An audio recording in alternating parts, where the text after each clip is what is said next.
Hi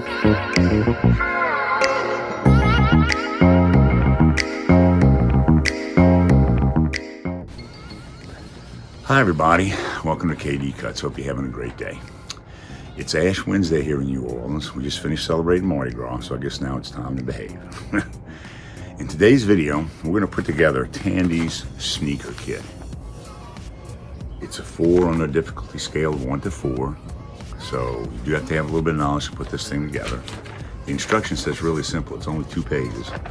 And there are tons of videos out there on YouTube and other places that talk about building this kit, as well as other sneaker kits. Tandy's had this thing in their lineup for years, and now there are probably 20 or more suppliers of homemade sneaker kits. So you can either do this one or go find another one that you like. They're all gonna be pretty similar. The kit's pretty simple. It comes with this big E-size drawing that has your options of making a high, low, or a mid-rise sneaker. Let me show you what this looks like. I'm gonna take this, I'm gonna go away, I'm gonna glue all these to cardboard so I have good templates to finish this project. And I'm gonna make a low-rise pair of sneakers. And then the other thing the kit gives you are the 2 soles.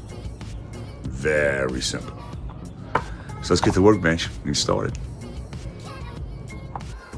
I've cut out all the patterns and cut out the leather. I want to talk to you about some of the details in the pattern work.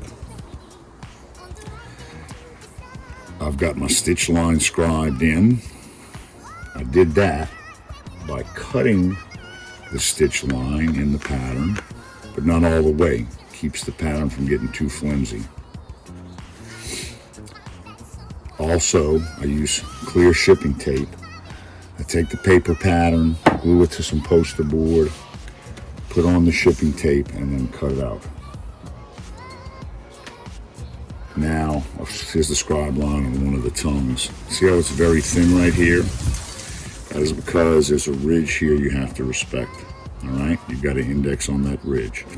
Hope you can see that. First thing, let's talk about placing the upper and the outsole correctly. I've installed grommets. The pattern says you can install eyelets. It really doesn't matter. I like grommets better.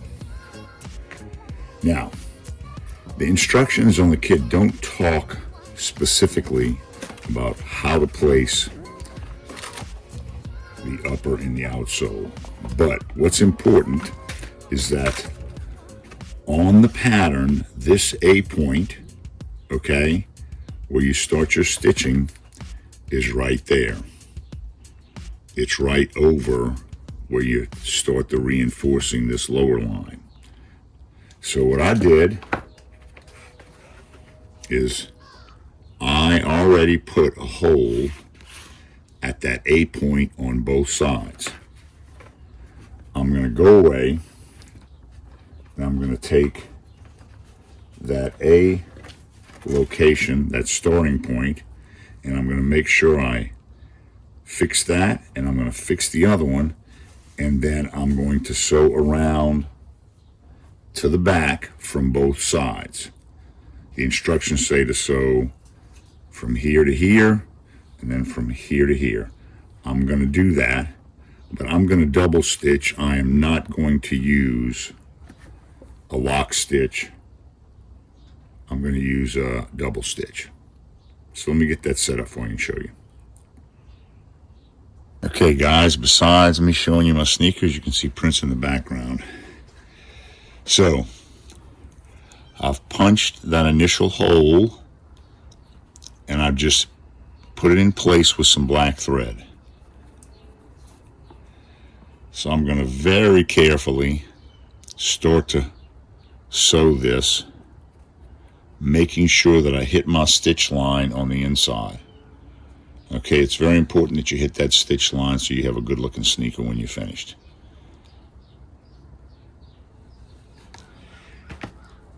Almost finished. Here's one that's done, and here's the next one. I'm going to show you how to put the tongue in. The instructions don't really give you good guidance on this. They say just to get it in correctly, more or less. Now, what I figured out was that the tongue goes under the upper, and it shares one hole with the upper. This hole, the hole that starts the reinforcement line. So, you take a pair of dividers. There's the spacing between the holes. And you basically take your dividers. My dividers have a fine adjustment on them. And I'm going to adjust that a little bit. Okay? And then I'm going to take the upper, and that's going to be the placement of my first hole. I could have started here. I could have started here. It doesn't really matter. I'm going to put this hole in there.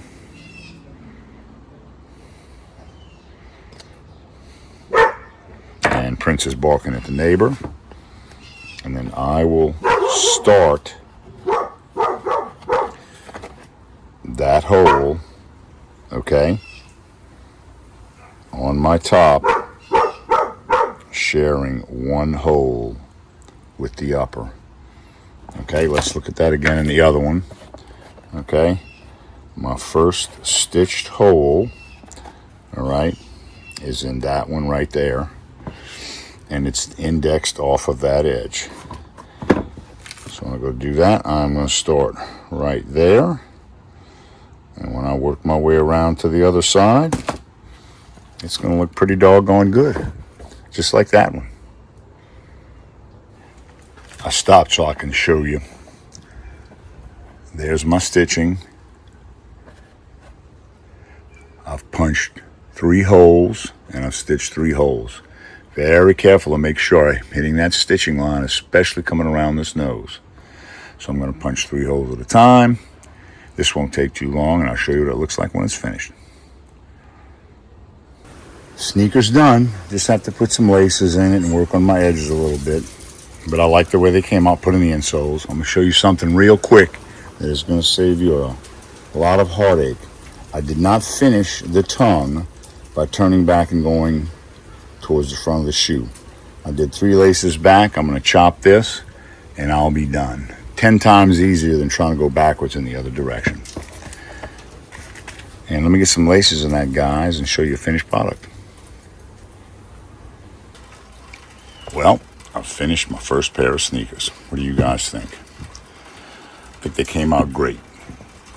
I had some lace already made, and it's tan leather. It's a 1/4 inch width, so it's a 1/4 inch width and a 3/16 eyelet hole, so it's snug, but I like that. This leather I used was from Tandy. It's a 9074 Sabana in a bone color. I've used it on another project that I've done a video on. I did an accent on the Tandy's Phoenix tote kit. I'll put a link to that down below. Beautiful leather. Came out great. Hope you guys like this. If you did, please subscribe, hit the like button down below, and stay tuned for other interesting topics in leatherwork.